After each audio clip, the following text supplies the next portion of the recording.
ఉన్న బంగారాన్ని విడిపించి ఆ రోజు ఆన్లైన్ రేటుకే మేము కొంటాం. Sharma gold company. నమస్కారం, వెల్కమ్ టు సుమన్ టీవీ. నేను గీతాంజలి. ప్రస్తుతం మనతో పాటు ప్రముఖ జ్యోతిషులు బ్రహ్మశ్రీ నందివట్ల శ్రీహరి శర్మ గురువు గారు ఉన్నారు. వారితో మాట్లాడదాం.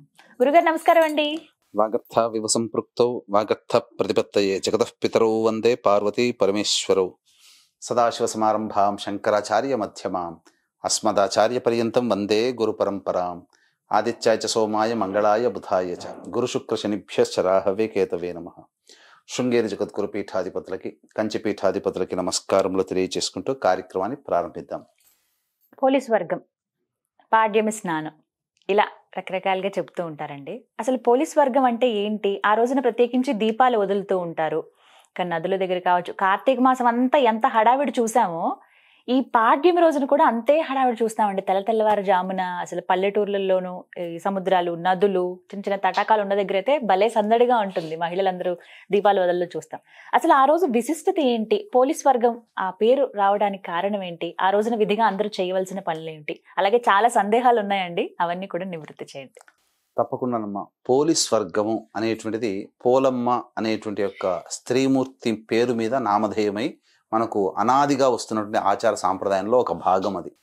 అంటే ఇక్కడ నెల రోజుల పాటు ఎన్ని కష్టములు వచ్చినా కష్టములన్నిటినీ కూడా భరిస్తూ కష్టములని దాటుకొని శివారాధనలో ఎక్కడ కూడా ఎసుమంత కూడా భక్తిని తగ్గకుండా ఆ శివారాధన చేసి ఈశ్వరుడే మెచ్చేటువంటి విధంగా ఆమె చాటుకున్నటువంటి భక్తికి అనుగుణంగా ఆమెకు పొందిన ప్రతిఫలమే పోలీస్ వర్గం. అనగా ఈ నెల రోజుల పాటు అమావాస్య, కార్తీక శుద్ధ పాడ్యం నుంచి అమావాస్య వరకు కూడా ఈశ్వరుని చాలా భక్తి ప్రపత్తులతో కొలిచి అలవాట్లో భాగంగా మళ్ళీ తెల్లవారి అనగా మార్గశిర శుద్ధ పాడ్యమి రోజున కూడా అదే విధమైనటువంటి భక్తితో కార్తీక మాసం అయింది అయిపోయిందే అనేటువంటి ఆలోచన లేకుండా మళ్ళీ అదే విధమైన భక్తితో పాడ్యమి రోజున కూడా చేసినటువంటి విధానాన్ని చూసినటువంటి దేవతలు ఆమెకి ఈ స్వర్గ విమానాన్ని పంపడం జరిగింది. ఆ విధంగా స్వర్గానికి వెళ్ళేటువంటి రోజున ఆ పాడ్యమి అవ్వడం, వెళ్ళినటువంటి రోజున దాన్ని పోలీస్ వర్గంగా అనగా ఏంటి? ఇక్కడ మనం ఏం నేర్చుకోవాలి అదే నేను చెప్పబోతున్నాను. మీరే అడిగారమ్మా, చాలా మంచి క్వశ్చన్ అడిగారు. ఎందుకనంటే ఇక్కడ స్వర్గము నరకం అంటే ఎక్కడో లేవమ్మా, మన భూలోకంలోనే ఉన్నాయి. మనము మంచి చేస్తే మనకు మంచి జరుగుతుంది, చెడు చేస్తే మనకు చెడు జరుగుతుంది. కానీ ఈ ప్రస్తుత కాలంలో కలియుగ ప్రమాణాన్ని అనుసరించి మంచి వాళ్ళకి కష్టాలు ఉన్నాయి, చెడు వాళ్ళకి సుఖాలు ఉన్నాయి. కానీ మంచికి కష్టము, చెడుకి సుఖము తాత్కాలికం. కానీ శాశ్వతమైంది మాత్రం మంచికి ఎప్పుడు సుఖము, చెడుకి ఎప్పుడు దుఃఖమే. ఇక స్వీట్ తినేటప్పుడు చాలా తీయగా ఆనందంగా శరీరానికి బాగుంటుంది, కానీ ఎక్కువగా తింటే శరీరం పాడైపోతుంది.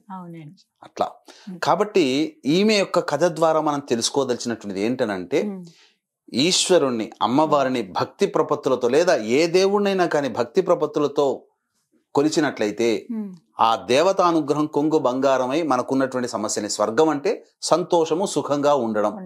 అంటే ఈమె కథ ద్వారా మనము ఆ శివానుగ్రహం కలగడం ద్వారా మనకు సుఖ సంతోషాదులు కలుగుతాయి అని చెప్పి తెలుసుకోవాలి. అంటే నిష్కల్మషంగా స్వామిని పూజించి చేసుకోవాలి యథాశక్తిగా. అక్కడ మీరు గమనించుకున్నారో లేదో, ఆ పోలమ్మ కథలో ఎక్కడా కూడా ఆడంబరంగా చేసిన పూజలు లేవు. జస్ట్ మజ్జిగ కవ్వానికి అంటుకున్నటువంటి వెన్నని తీసి, ఇంటిలో పెరుగుతున్నటువంటి పత్తి వృక్షానికి సంబంధించిన పత్తిని తీసి తడిపి ఎంత మేర తడుపుతుందో అంతే మేర భక్తితో ఆ ఈశ్వరునికి దీపారాధన చేసింది. మనము వెళ్ళి ఆర్భాటంగా చేయాల్సినది కాదు, భక్తి ప్రధానం అని చెప్పి ఈ పోలమ్మ కథ ద్వారా తెలుసుకోవాలి. అంతే తప్ప పోలి చేసింది మనకు వస్తుంది అనే భావన కాదు. ఆ తత్వముతో అలవాటు చేసుకుంటే నిరాడంబరత, శాస్త్రీయత దృక్పథ విధానము మనకు అలవడుతుందమ్మా దేవతా ఆరాధనలో ముఖ్యంగా అని చెప్పవచ్చు. ఇది తెలుసుకోవాలి ప్రతి ఒక్కరు కూడా. అయితే ఇందులో చాలా సందేహాలు ఉన్నాయండి. ప్రత్యేకించి అసలు ఎప్పుడు దీపాన్ని వెలిగించాలి? నీళ్లలో దీపం వదులుతూ ఉంటారు చాలా మంది. అసలు దీనికంటే ప్రత్యేకమైన సమయం ఉందా?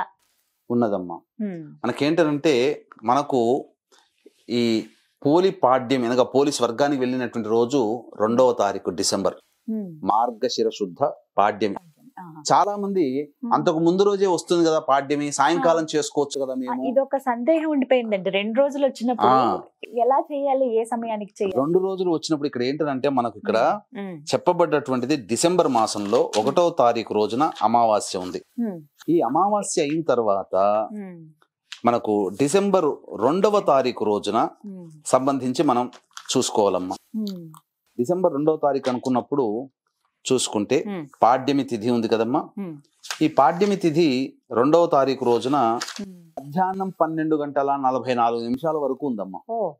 కాబట్టి సూర్యోదయానికి ఏ తిథి ఉంటుందో కొన్ని పండుగలకి ఆచార సాంప్రదాయాలకి ఆ తిథిని మనం తీసుకోవాలి. పాడ్యమి అన్నప్పుడు సూర్యోదయ సమయంలో పాడ్యమి ఉండాలి. కాబట్టి డిసెంబర్ 2నే మనం పోలీస్ వర్గంగా నిర్ణయించుకోవాలి తప్ప డిసెంబర్ 1వ తారీఖు సాయంత్రం ఉంది, ప్రదోష కాలంలో దీపారాధన చేసుకుంటా ఉంటే చేసుకోండి, తప్పు లేదు. కానీ పోలికి సంబంధించినటువంటి విధానాన్ని అనుసరించాలంటే మాత్రం డిసెంబర్ 2 తీసుకోవాలమ్మా. ఇక్కడ ప్రత్యేకంగా సమయం అంటూ ఉంటుందండి? సమయం ఉందమ్మా. బ్రహ్మ ముహూర్త కాలంలోనే లేచి సూర్యుడు తులారాశిలో ఉంటాడు. ఆ తులారాశిలో ఉండగానే చన్నీటితో స్నానం ఆచరించి తల స్నానం చేయాల్సిందేనమ్మా. ఆ రోజున చక్కగా తల స్నానం, అభ్యంగన స్నానం అంటే నువ్వుల నూనె అవన్నీ ఏమి రుద్దుకోకుండా తల స్నానం ఆచరించి, ఆ రోజు సోమవారం అయింది. విశేషంగా సోమవారము మనఃకారకుడైనటువంటి వాడు నవగ్రహాల్లో చంద్రుడు. ఆ రోజు కార్తీక మాసం కాకపోయినా కార్తీక మాసం అయిపోయిన మరుసటి రోజు సోమవారం అయింది. కాబట్టి విశేషంగా 4 సోమవారాల పాటు ఆచరించిన వాళ్ళు, నెల రోజుల పాటు శివానుగ్రహాన్ని పొందిన వాళ్ళు ప్రత్యేకించి ఆ సోమవారం రావడం మన అదృష్టం. ఎందుకనంటే పూజ చేసుకునే ఆఖరి రోజు సోమవారం అవ్వడం. కాబట్టి ఆ సోమవారం రోజున చంద్రహోర ఉంటుంది. 6:18 నుంచి 7:18 వరకు. ఆ చంద్రహోరలోనే చక్కగా దీపారాధన చెయ్యాలి. ఏ విధంగా చెయ్యాలి అని అనుకున్నప్పుడు ఎలా చెయ్యాలి? చాలా మంది నదీ స్నానం అనగా పొద్దునే నదీ స్నానం ఆచరించి 6:18 నుంచి 7:18 ఈ పోలమ్మ కథని గనక చదువుకుంటూ ఆ సమయంలో అరటి డొప్పల్లో కానీ నిమ్మ డొప్పలలో కానీ దీపారాధన చేయవచ్చు. కాకపోతే ఇక్కడ దీపారాధన చేసేటువంటి విధానం కూడా కొంత ఉంటుందమ్మా. అంటే నెల రోజుల పాటు దీపాన్ని ఆరాధించిన చేయని వాళ్ళు, దీపారాధన చేయలేని వాళ్ళు ఆ 30 ఒత్తులను కూడా ఆ రోజు పోలీస్ వర్గం రోజున పెట్టవచ్చు. 30 ఒత్తులు పెట్టవచ్చు. అంటే ఈ కార్తీక మాసం అన్నాళ్ళు చేసినట్టుగా లెక్క కిందకి వస్తుంది. ఎందుకంటే ఇక్కడ భావన యద్భావం తద్భవతి. కొంతమంది ఆసక్తి ఉంటారు, కొంతమంది మర్చిపోయి ఉంటారు. కొంతమంది స్త్రీలకి 30 రోజులు లెక్క రాదు కదమ్మా. ఇప్పుడు మీకు ఒక మాసంలో వాళ్ళకి ఋతుక్రమం వచ్చినప్పుడు ఆటంకం వస్తుంది, 4 రోజులు పోతాయి. 5వ రోజు మాత్రమే దేవతారాధనకి పనికి వస్తారు, శరీరం పనికి వస్తుంది. కాబట్టి ఆ 4 రోజులు మైనస్ అయిపోయింది, 30 రోజులు చేసుకోలేకపోయామే అని బాధపడుతుంటారు కదా. అందుకని 30 ఒత్తుల దీపారాధన ఈ పోలీస్ వర్గం రోజున చేస్తే కార్తీక మాసం నెల రోజుల పాటు దీపారాధన చేసిన పుణ్య ఫలితం మనకు దక్కుతుంది. ఆ విధంగా 6:18 నుంచి 7:18 అరటి డొప్పల్లో కానీ నిమ్మ డొప్పలలో కానీ లేకపోతే మనకు మామూలుగా బయట కొన్ని దొరుకుతాయమ్మా, ఈ డొప్పల్ లాంటివి దొరుకుతాయి.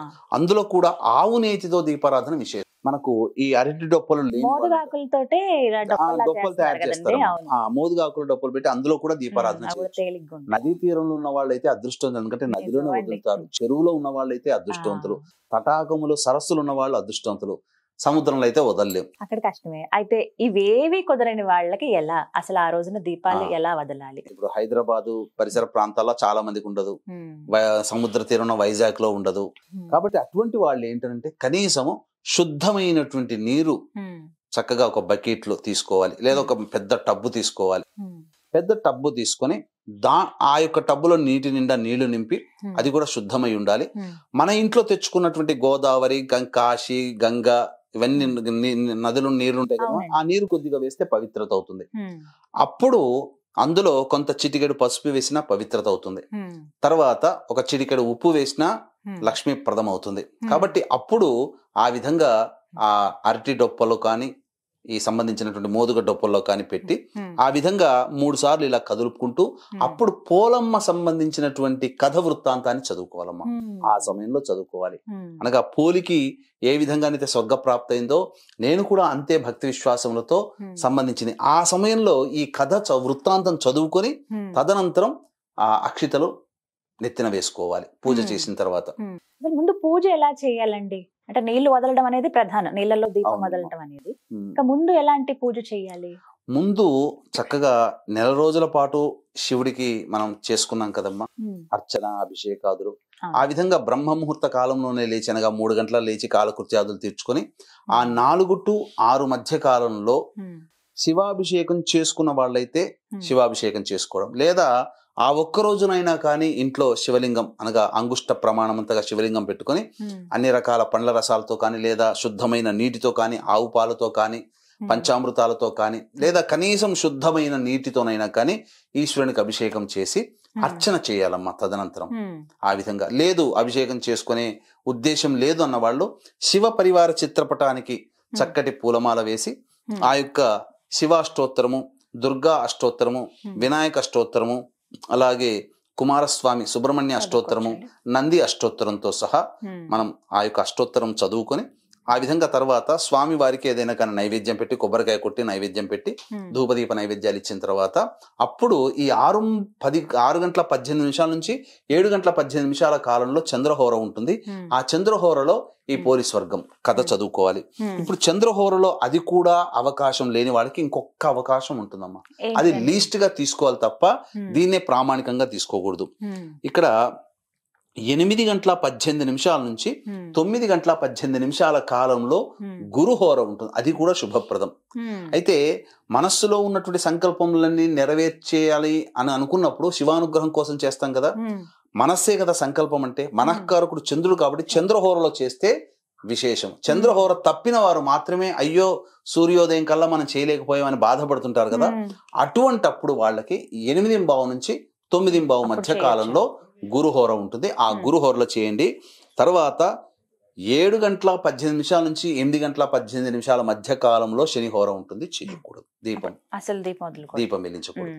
8 గంటల 18 నుంచి 9 గంటల 18 మధ్య కాలంలో గురుహోర ఉంటుంది. ఆ గురుహోరలో చేసిన విశేషమైన ఫలితం ఉంటుంది. ఇక తర్వాత హోరలు సరైనట్టు కావు. కుజహోర వస్తుంది, రవిహోర వస్తుంది. ఆ సమయానికి ఈ పాడ్యం కూడా ముఖ్యమైనది ప్రాతకాల బ్రహ్మముహూర్తం. ఆ సమయం అయితే అనుకూలంగా మంచిది. గురుగారు ఎలా వెలిగించాలో కూడా ఒకసారి వివరించండి. మీ సమక్షంలో నేను అరటి డొప్పలు అవన్నీ తెప్పించాను, మీ సమక్షంలో దీపం వెలిగి. తప్పకుండా. ఈ యొక్క అరటి డొప్పలు వెలిగించడానికంటే ముందుగా ఆ పోలీస్ వర్గాన్ని మనసులో స్మరించుకుంటూ దీపారాధన చేసి 3 సార్లు ఆ విధంగా పోలికి కలిగిన భాగ్యము నాకు కూడా కలగాలి అంటే ఏం లేదమ్మా. సింపుల్ గా ఒక క్లుప్తంగా చెప్పుకోదలిస్తే, ఒక ఊళ్ళో రజక స్త్రీకి 5 కోడళ్ళు ఉన్నారు. అందులో చిన్న కోడలి పేరు పోలమ్మ. ఇక ఆమె అత్యంత భక్తిపరురాలు కాబట్టి ఆమె తరచూ అత్తతో చెప్తుండేదట, ఎప్పుడు కార్తీక మాసం వస్తుందా, ఎప్పుడు శివుని ప్రార్థన చేసుకోవాలని. అంటే ఈమెకి ఆ శివానుగ్రహం కలగకూడదని చెప్పి ఆమె మిగిలిన తోటి కోడళ్ళు అసూయ పరులై ఆమెకి మాత్రమే ఆ ఇంటి పని అంతా కూడా కార్తీక మాసం మొదటి నుంచి అప్పచెప్పేసి వీళ్ళు మాత్రం గంగా నది స్నానానికి వెళ్ళి చక్కగా నది స్నానం ఆచరించి శివుని వేలగా ప్రార్థనలు చేశారట. ఆ విధంగా నెల రోజుల పాటు ఈ విధంగా చేయసాగారు. కానీ ఈమెకి మనసుంటే మార్గం ఉంటుంది కదా, ఈమె భక్తికి ఎక్కడా లోటు లేదమ్మా. భక్తికి లోటు లేకుండా ఇంటి పని, వంట పని అన్ని రకాలుగా చేసుకుంటూ ఆ పోలమ్మ భక్తి అంటేగా ఈ అత్తాకోడలు కలిసి, మిగిలిన అత్తాకోడలు కలిసి ఏం చేశారంటే, ఒత్తులు లేకుండా, దీపారాధన నూనె లేకుండా, అసలు ఏవి కూడా పూజా ద్రవ్యం లేకుండా ఉత్త ఇంటినే అప్పచెప్పిపోయేవారట ప్రతిరోజు కూడా. కానీ ఆమెకి మనసుంటే మార్గం ఉంటుంది కదా, ఆమె ఇంట్లో మన మజ్జిగ చిలకడానికి కవ్వం వాడతారు కదా, ఆ కవ్వానికి అంటుకున్నటువంటి వెన్నను తీసి ఇంటి పొదట్లో మన పత్తి చెట్లు అప్పట్లో మొలిసేటివి కదా, ఆ ఇంట్లో పెట్టుకునే వాళ్ళు కాబట్టి ఆ పత్తి గింజల నుంచి పత్తి చేసి 2 ఒత్తుల్ని దీపారాధన చేసి ఆ ఈశ్వరుని చిత్రపటం దగ్గర దీపారాధన చేసి నమస్కారం చేశారు దీపం చేసి. తదనంతరం అత్తాకోడళ్ళు, మిగిలిన అత్తాకోడళ్ళు వచ్చే సమయానికి ఆ దీపాన్ని తీసుకెళ్లి ఆర్పకుండా గంప కింద పెట్టేసేసేదట. ఆ విధంగా నెల రోజుల పాటు చేసింది. అలవాట్లో భాగంగా ఆ కార్తీక మాసం అమావాస్య అయిన తెల్లారి కూడా ఆ విధంగా చేసేసేసరికి ఆ ఈశ్వరుడు చాలా ప్రసన్నత నొందాడట. అమ్మా, నీలాంటి భక్తి పరురాలు నేను ఇంతవరకు చూడలేదు. ఎన్ని కష్టములు వచ్చినా నువ్వు నాకు ప్రతిరోజు కూడా తప్పకుండా నాకు దీపారాధన చేశావు, నీకు ఇంకా మోక్షాన్ని ప్రసాదిస్తున్నానని చెప్పి స్వర్గలోకం నుంచి విమానాన్ని పంపించాడు. ఆ విమానం రాగానే స్నానం చేసుకుని వస్తున్నారు కదా వీళ్ళు అత్తాకోడళ్ళు, మా కోసమే వచ్చింది అనుకుని సంతోషపడుతూ ఎగురుకుంటూ వచ్చారట. కానీ ఎగురుకుంటూ వచ్చి ఆ విమానం ఎక్కుతూ ఉంటుంటే, నువ్వు కాదు, మీరందరూ కాదు వెళ్లాల్సింది, పోలమ్మ అని చెప్పి ఇంట్లో పని చేసుకుంటున్న పోలమ్మని పిలిచారట. పిలిచి ఆ పోలమ్మను కూర్చోబెట్టగానే ఆమెకి ఆనందానికి హద్దులు లేవు. అలా స్వర్గంలో కూర్చోగానే, ఆ యొక్క స్వర్గ విమానంలో కూర్చోగానే ఆమెకి స్వర్గంగా పైకి వెళ్తుంది. ఆమెకి ఏ మాత్రం కూడా అవకాశం ఇవ్వకూడదని అత్త కోడలందరూ కలిసి ఆమె కాళ్ళను పట్టుకున్నారట. ఆమె కాళ్ళని అత్త కాళ్ళని మిగతా కోడలు అలా పట్టుకొని లాగుదామనేసరికి ఆ విమానం ఎగిరి దేవదూతలు ఆమె అత్తని చేతిని విదిల్చారట. అంతటా కింద పడిపోయారు వాళ్ళు. ఆమె బొందితోనే స్వర్గానికి వెళ్ళింది. అంటే ఇక్కడ అత్యంత భక్తి ప్రపత్తులతో ఒక స్త్రీమూర్తి కొలిచినటువంటి విధానంగా ఆమెకి స్వర్గం అంటే సుఖ సంతోషాదులు, అనుకున్న పనులన్నీ నెరవేరాయని అనుకోవాలి ఇక్కడ. ఆ విధంగా మాకు కూడా ఆ భాగ్యాన్ని కలిగించు, పోలికి దక్కిన స్వర్గమే మాకు దక్కాలి అనే భావనతో ఈ స్త్రీమూర్తులందరూ కూడా ఆ యొక్క దీపారాధనతో చేసుకొని చక్కగా ఆ దీపారాధన చేసుకోవాలమ్మా. ఆ విధంగా ఇప్పుడు మీరు అన్నట్టుగా మనం వెలిగించి చూయిద్దాం. చక్కగా దీపారాధన చేసి ఏ విధంగా ఆ కథని చదువుకుంటూ మనసులో చదువుకుంటూ ఆ దీపారాధన చేసుకుంటే మంచిది. ఇక దీపారాధన చేసేటప్పుడు ఏ యొక్క శ్లోకం చదువుకోవాలనేది కూడా తెలియచేసుకుందాం అమ్మా. వీక్షించేటువంటి ప్రేక్షకులకి గమనిక, ఈ యొక్క పోలీస్ స్వర్గము పొందినటువంటి డిసెంబర్ 2వ తారీఖు రోజున గోకర్ణ క్షేత్రంలో జాతకరీత్యా కలుగు విద్య, వివాహ, ఉద్యోగ, దాంపత్య, సంతాన, అనారోగ్య సమస్యలకి మరియు వృషభ, మిథున, కర్కాటక, సింహ, తుల, వృశ్చిక, మకర, కుంభమీన రాశిలో జన్మించిన వారికి శనిదోష పరిహారార్థమై సర్వదోష నివారణ పూజలు, హోమాలు పర్ హెడ్ 1500 రూపాయలకి చేయించడం జరుగుతుంది. అవకాశం ఉన్న వాళ్ళు కార్యక్రమ తదనంతరం కాంటాక్ట్ చేసి మీ గోత్రనామాలు నమోదు చేసుకోవచ్చు.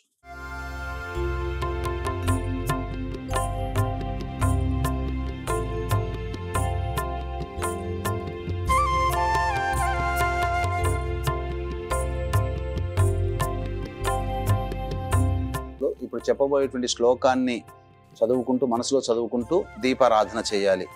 ఓం దీపరాజాయ విద్మహే స్వప్రకాశాయ ధీమహి తన్నో జ్యోతిః ప్రచోదయాత్.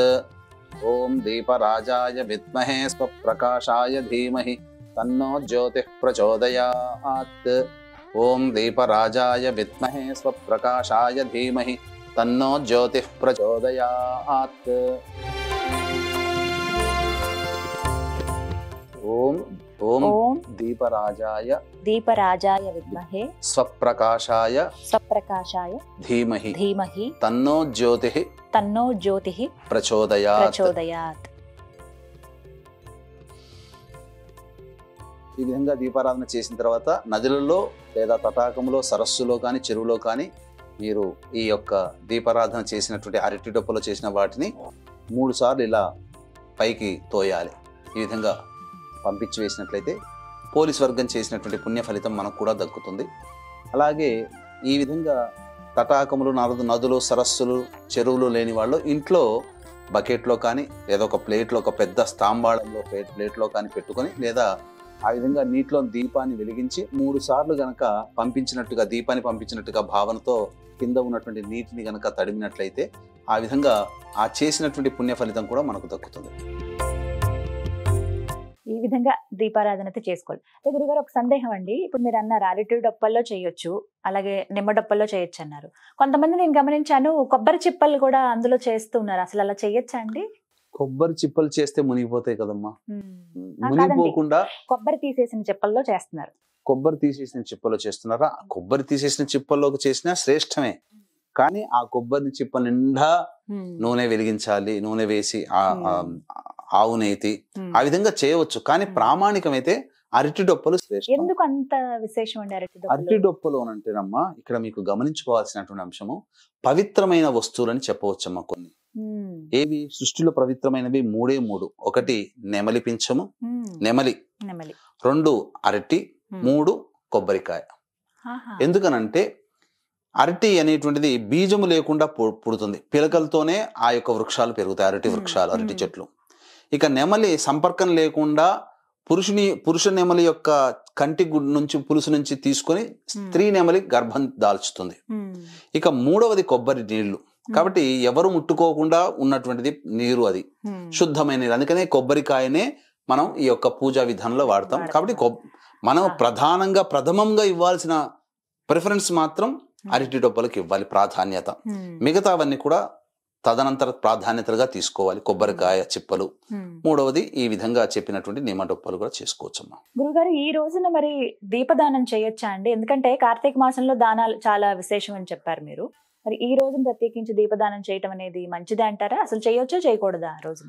చాలా విశేషం. ఎందుకనంటే నెల రోజుల్లో కూడా దీపారాధన ఏదో ఒక రోజు, ద్వాదశి రోజున, ఏకాదశినో, పౌర్ణమినో, లేదా మాస శివరాత్రి రోజున దీపారాధన, దీపదానం అనేటువంటిది చేస్తారు. కానీ ఈ నెల రోజుల్లో కూడా దీపదానం చేయలేని వాళ్ళు ఉంటారు. ఇక మిగిలిన ఏ సమయంలో చేస్తే మంచిదంటే ఈ పోలి స్వర్గము పొందిన పోలి పాడ్యం అనగా మార్గశిర శుద్ధ పాడ్యమి రోజున, అదే రోజున ఆ యొక్క సంబంధించినటువంటి దీపము ప్రజ్వలన చేసి వదిలిపెడతాం కదా అరటి డొప్పల్లో, ఆ సమయంలో అది అయిపోయిన తర్వాత వెంబడే పూజా మందిరం దగ్గరికి వెళ్ళి ఆ పూజ చేసుకుని అక్షింతలు తల మీద వేసుకొని బ్రాహ్మడికి దీపదానం ఆ 7 గంటల 18 నిమిషాల లోపల చేయాలి. అంత సమయం లేదండి మాకన్నప్పుడు కనీసము 8 గంటల 18 నిమిషాల నుంచి 9 గంటల 18 నిమిషాల మధ్య కాలంలో గురుహోర ఉంటుందమ్మా. ఆ గురుహోరలో దీపదానం చేయొచ్చు. బ్రాహ్మణులకి స్వయం పాక దానం కూడా చేయొచ్చు. లేదా ఆ రోజున సాలగ్రామ దానం కూడా చేయవచ్చు. గురుహోరలో విశేషంగా 360 + 360 720 ఒత్తులని కూడా దీపారాధన చేయొచ్చమ్మా. విశేషంగా నెల రోజుల పాటు పూజ చేసుకుంటాం కదమ్మా.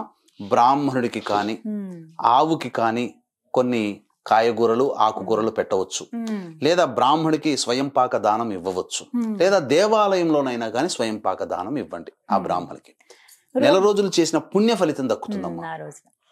దీపం వెలిగించి వదులుతాం కదండి, అయితే అందులో ఏ ద్రవ్యాన్ని వాడాలని చాలా మందికి ఒక సందేహం. ఆవునేతి దీపాలే వెలిగించాలా, లేకుంటే నువ్వుల నూనెనా, కొబ్బరి నూనెనా, ఏ నూనె? ముఖ్యంగా ప్రాధాన్యత మాత్రం ఆవునేతికేనమ్మా.